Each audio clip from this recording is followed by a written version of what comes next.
The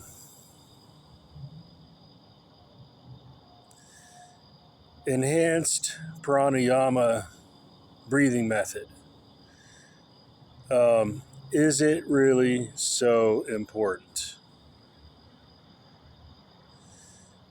It seemed like a secret advantage that was valuable to me. What if it started somewhere else and someone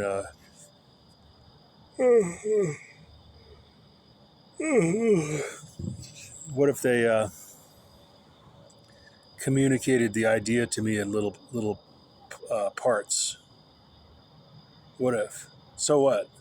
My intellectual work is amazing, and that's not one of my things that I would brag about. I think it's what it is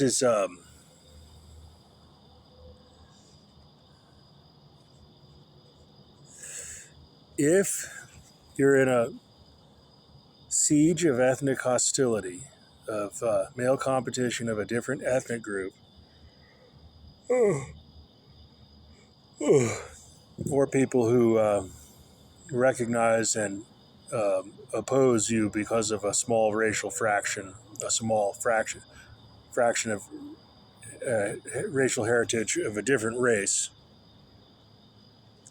You're dealing with ethnic opposition and also racially motivated organized opposition in male competition. And so you're getting hard stares that are inhibiting you, and you're getting ostracism and isolation that are leaving you bereft of engagement. Well, if you put any human being in a isolation, like what they call in prison, what do they call it? They call it in prison. They call it solitary confinement. And I've dealt with a lot of solitary non-confinement, ostracism, which can be more complete because of the digital network and the social network layers, and everybody having a tendency of wanting to agree with each other, to find common ground, make agreements. If you spend enough time in solitude, you'll wither. And that's the exact punishment that some men deserve, is to be isolated, ostracized,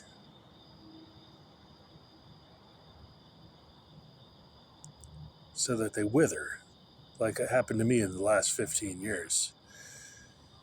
Before I got my dog, I was just withering. I was just dying from solitude. So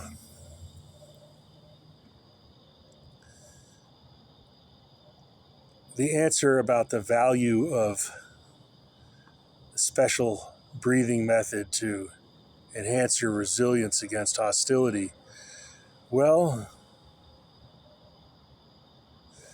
is it really necessary to be in such a hostile society? And what if the society you were within was not so hostile to you?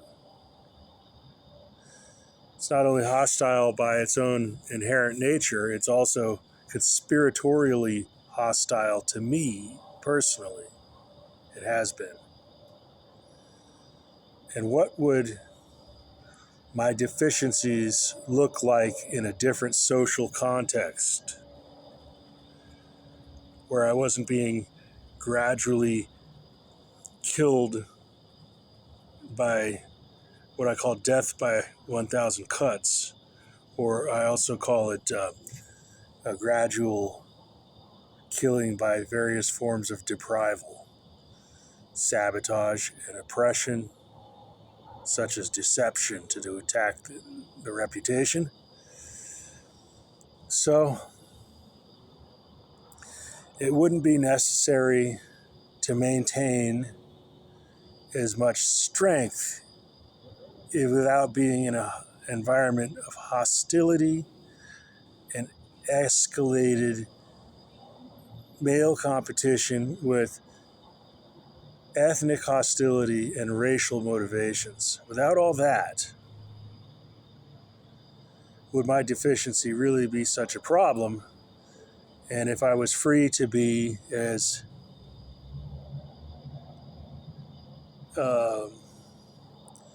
I would never have wanted to be as gay as they apparently arranged for me to be as a small child.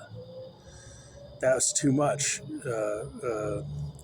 for one individual, more than an individual should endure when their partners are ordinary.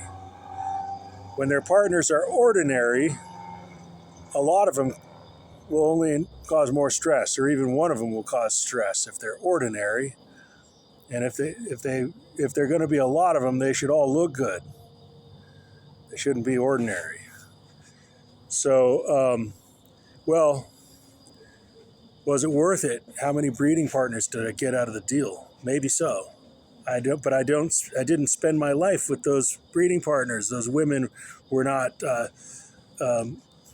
inviting me over while their husband was away to have sex with those women and our children. So I was not getting the perks, and I wasn't even aware of having these breeding partners, women. And then you can also consider the male breeding partners of your daughters to be breeding partners of your family. But they're not direct breeding partners. They're second generation breeding partners. So was it worth it? I can't say, because I haven't got anything else to compare it to, and I haven't got all the information to know. All I can say is I've been alone most of my 50 years. So, what was I starting this video? Yeah, right. Is it really so important? The maintaining your composure? Only when people are saying, you shouldn't be happy, you shouldn't be too happy, you should be more serious. And why not? And you shouldn't, well, let's suppose I was in a society of people like myself, and maybe the society was, okay, and I hadn't been sabotaged, and I hadn't been suffering deficiency of my diet, and I had enough meat to eat since a very young age to have enough neurotransmitters. And so let's imagine everything was going well, and I wasn't dealing with ethnic hostility or racial hostility. And it was everybody else was like me, Northern European, 99% Northern European. Maybe it's 98.5% Northern European and 1.5% African. If everyone else was like me, I wouldn't be different from everyone else. And if I hadn't been suffering dietary restriction, I wouldn't have had so much deficiency. So, would it really have been? Is it really necessary? If I'm not under attack, is it really necessary? Now, what if I was a less confrontational person? Well, it can be. A man doesn't have to spend so much time in confrontation if he's not always under attack. So maybe he has a couple of instances in his life where his father says, you have been challenged and you have to step up and you have to risk your life and prove your manhood. And you only have to do that once or twice, maybe, or a few times. Maybe you'll only have to do that a few times to defend your honor well enough that other men will respect you enough so that you can do your courtship with young women without the disrespect of being interrupted and treated as if you were not a man yourself. So you have to go and risk your life. And we have ways of doing your proof of valor, and it can be in a contest, a proof of being a valorous or a valiant man who's going to risk his life sufficiently to prove his seriousness and his sincerity. It doesn't have to be an armed, lethal fighting contest. And I think people would hate to see young men kill each other, or men killing each other directly with homicide. Usually people say that's a little too harsh, but that's normal. That's one of the options. It's not completely crazy, and it has to be considered as one of the options. But it's not necessary. But what's the difference if you are contesting another man in a daring contest? I dare you to do this, and let's write up a formal contest contract and write the stakes, what's at stake, and what the loser will have to risk his life. Well, they have to risk their life, or they have to apologize, or they're considered a scoundrel, and then they are ostracized, and they can suffer from the ostracism. But you can also write the stakes of the contest directly into a contract and say the loser has to do something humiliating on video or something like this. He's got to go. You could say the loser has to be made into a feminized male. If he loses the contest, or you could just write the stipulations for what the winner is going to collect a certain sum of money, or maybe it's just about what the loser is going to suffer, and the winner doesn't collect anything. It's just that he defends his own honor, and the loser has to endure humiliation, or there's also the risk that either one of them can get killed. But the winner is the one who didn't give up, and the loser is the one who gave up first. Or if he died, well, that's a type of loss, but it's not a loss of honor. So the one who died can't be called the loser. The loser is the one who's forced to quit because of his fear, and he doesn't rise to the challenge. The one who dies, the one who survives, if the other one dies and one survives, then that's not, you don't declare victory. That's just the end of it. But if one of them has to surrender and apologize, or he has to endure the punishments that are written into the dueling contract, the contest contract, well, then he's the loser because he had to quit because he was fearful of his death. So anyway, you might have to deal with those types of confrontations, proving your seriousness. But you don't have to be a dramatic person all the time, and you don't have to have your life consumed by conflict all the time. So a man could then be more elegant, let's say, and he doesn't have to be such a, I don't know, the American masculinity is too emphasizing too much physical strength, when the contest is supposed to be about courage, where you can lose your life in the contest of lethal risk. So we need to make these contests where men can lose their lives in directly contesting each other, where they say, I hate that other man and I'm hoping he's going to die. It's kind of like American Ninja Warrior, but let's not use the word ninja to upset the Japanese. Some people misuse the term ninja, and a ninja is a sneaky paramilitary, sort of a bandit, or a special forces terrorist. A ninja can be a terrorist or a heroic man, but they're sneaky, stealthy, and they're like a special forces. Special forces, I usually use the synonym, I call them a terrorist. A ninja's more of a terrorist. A samurai is more of an honorable man. A samurai comes forward to say, let's have an honorable, lethal, armed contest.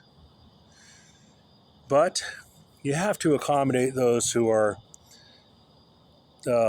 contestants who are honorable and worthy to be the victor, who also are not going to be a good contestant with some form of athleticism, like moving around on your feet during swords. So, okay, or good eyesight is required for gun contests. So there's other types of contests of lethal risk that don't involve direct combat. And I think they were one of these wretched henchmen. I think he was having the idea, oh, he could win with a sword. So what? Sword or gun, that's not what makes a better man. There's other things besides that. That's just a way to start the dialogue about how the contest of lethal risk, so that you can start to draw them out. You say, yeah, you want to fight me, is that right?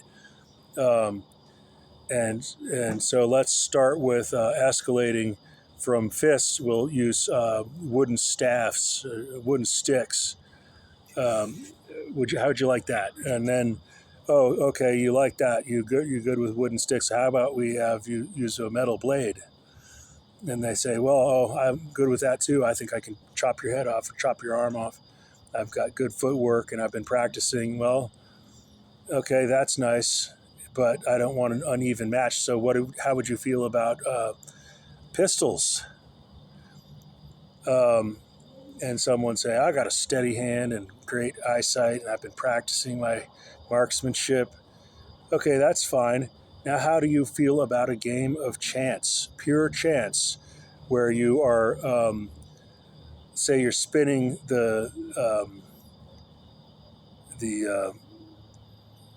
don't know if you call it the magazine in the revolver. You're spinning the magazine in the revolver, and it's got 10 shots, a 10-shot revolver that's got one live ammunition in the magazine, and you've got a 1 in 10 chance of putting that 22 caliber bullet into your brain, and you spin it and you flip it and it clicks into place, and you put that against your head. You take a shot of, maybe you drink a shot of vodka to give yourself courage, or maybe you light a cigarette, but you pull the trigger and you shoot your brain to death.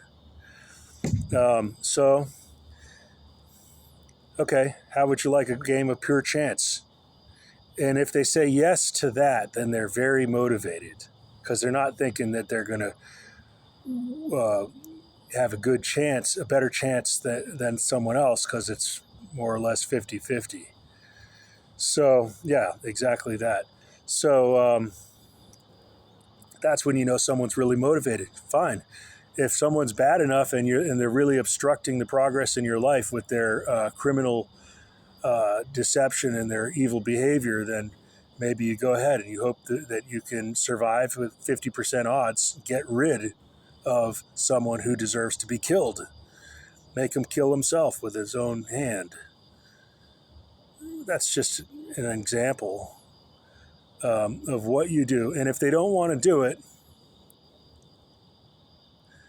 they think that they're better than 50%. They should have a better advantage than 50% chance of advantage.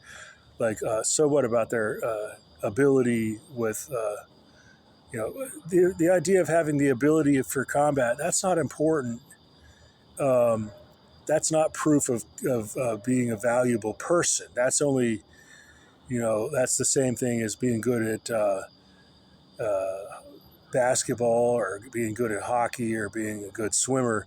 You could put two men in the water and say, hey, you're going to swim a long distance. There's a rip tide, or there's a current. There's a chill in the water, or there could be sharks in the water. You're going to swim out to that buoy and grab the flag from the buoy and bring it back to shore.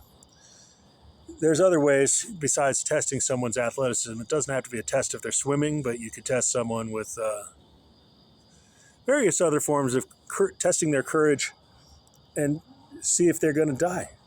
See if the men are going to die. It's contests for men, and maybe you can rope someone into a contest where he gets himself killed.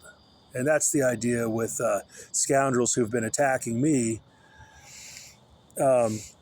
is that maybe I can manipulate them into a position of risk until they something bad happens to them. And maybe I can get a team of other men who are also challenging them and hostile to them, build a coalition against them. I think one of them, I think he was thinking about who's good with a sword. I don't care. It's just a way of intimidating someone to bring up the idea of a sword. I would challenge him to something else. It might not be necessary. I think I might be able to just ridicule him and say he's a bitch. And I don't like that word bitch, but he's a, God, I don't know. It's just what word to use? Well, you got to look at a guy for a while to find out how to get him upset and bring him down if he's behaving as an upstart, trying to oppress you. You got to figure out how to bring him down. That sounds like I'm giving myself a pep talk in the mirror. Anyway, that's all for this video.